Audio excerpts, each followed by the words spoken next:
কোথায় হয়েছিল? ফ্রান্সে। কেন?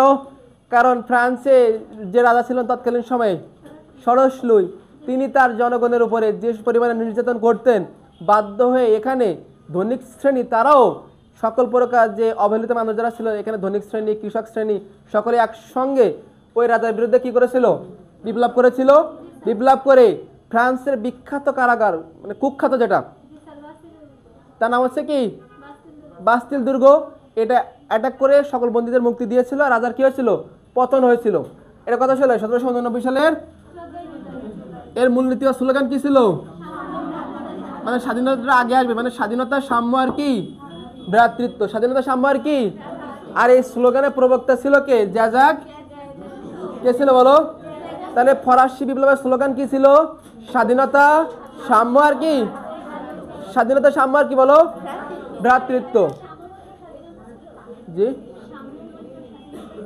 স্বাধীনতা বুঝি নাই। মৈত্র বলতে, মৈত্র মানে তো ভ্রাতৃত্ব বোঝায়। ভ্রাতৃত্ব মৈত্র তো সেম।